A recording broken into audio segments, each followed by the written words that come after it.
All right, welcome to this video on similarity. We're going to kind of review what we did last week. I just kind of realized that some of these problems appeared in your workbook last week under your essential practice. So that's my fault. That's okay. We're going to still talk about them. So 3 ways to prove similarity: side, side, side, side, angle, or angle, angle. So here in number 1, we clearly have 3 sides and 3 sides. So what we can do is we can try to look at the similarity. So we're going to go, I'm going to take the smallest number in the left triangle, and we're going to compare it to the smallest number in the right triangle. And then we're going to kind of write out these 3 fractions, and then we can go to a calculator and check if they are equivalent or not. Okay? And then 55 over 25. So if I go ahead and I do this division on all 3 of these, I can go ahead and I can see and check for equivalency. So 37 divided by 4 divided by 17, 44 divided by 20, and 55 divided by 25. So that's my scale factor. 11 over 5, 2.2. So the answer here is yes, these are similar. They're similar by side, side, side, because we have 3 sets of sides. So then we would say that triangle TRS is similar to triangle QNP. All right, this next one's a lot simpler. We already have F congruent to G, F congruent to H. We also have G congruent to G. That's 2 angles. So by angle, angle similarity, we can say that triangle EFG is similar to triangle JHG. All right. Next one here. We're really looking at, is the smaller triangle similar to the bigger triangle?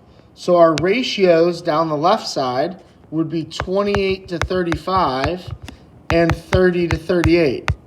Okay? These obviously do not simplify to be the same fraction. Okay? So the answer here is not similar. Okay? Not similar. Now here, what we need to do is we need to do a little bit of math to find the missing value. So we need to subtract from 180. So if I take 180 minus 106 minus 29, that would give me 45. And if I did 180 on this other one, minus 45 minus 29, that would be 106. Okay, you can slow down and do the math there. But now we have all the angles congruent to all the angles. So we have what's called angle-angle similarity. So we would say that triangle FAN is similar to triangle HSE. All right. Now, the next one, number 5. All I'm seeing is 2 sides and 2 sides, but I also have this angle. So really what I'm checking is for angle-angle similarity. So if I take here on number 5 and I take 56 over 70 and 48 over 60, I can take this into my calculator and check for equality. So 56 over 70 and 48 over 60, those both equal 0.8 or 4/5. That's my scale factor, so I have a dilation. So these are equal to each other. So then I can say by side, angle, side, we have triangle QNR similar to triangle LNM. All right, last one here. It's the same one we did before. Okay, we're going to take the longest side to the longest side, the shortest side to the shortest side. Go check our calculator and see what happens. So 96 to 54, 80 to 45, and 64 to 36. Okay, so if I do this math, spoiler alert, they're all equal. So we have side, side, side, triangle CED, similar to triangle MLN. All right, let's do a couple of proofs here. There's kind of tedious. It is what it is. Basically, what we're trying to do is we're trying to say it's either going to be angle, angle, side, side, side, or side, angle, side, similarity at the end, okay? Most likely, if I give you a proof, it's going to be angle, angle. So like, let's look at this first one. We already know something about parallel lines. Like we have angle K congruent to angle K. If we have parallel lines, then we obviously have J and M congruent. So now it's just about writing down the steps of the proof, okay? So we would have like MN parallel to JL, because we obviously are going to end with angle, angle, because we know things about angles here, because we know two sets of angles. This is given.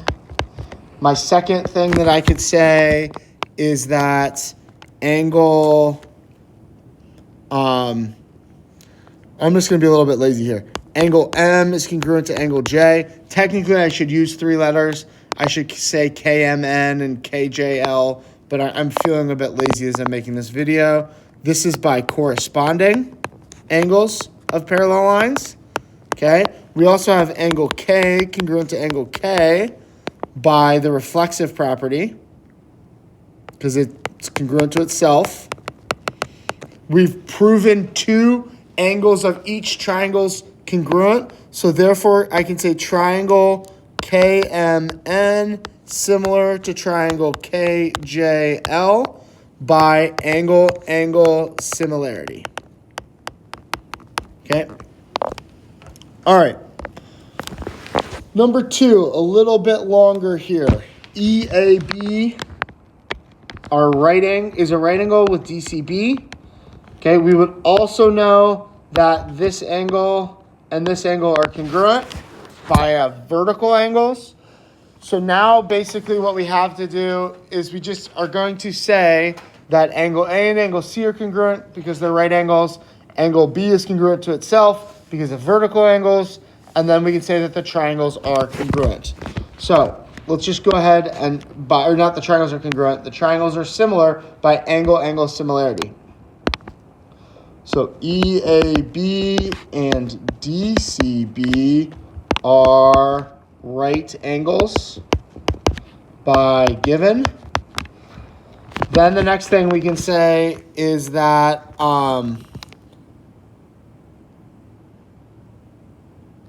the measure of angle EAB is equal to 90, and the measure of angle DCB is equal to 90 by the definition of right angles. And this is kind of a tedious process. I get that.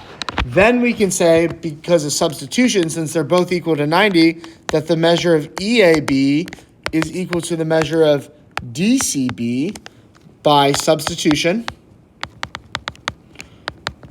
And then we can use the power of congruence to say that EAB is congruent to angle DCB by the definition of congruence. That's our first congruence. So now we have one set of angles congruent. Now we have to say the other set of angles are congruent. So that's ABE congruent to angle CBD. That's this blue angle right here. Okay, that's vertical angles.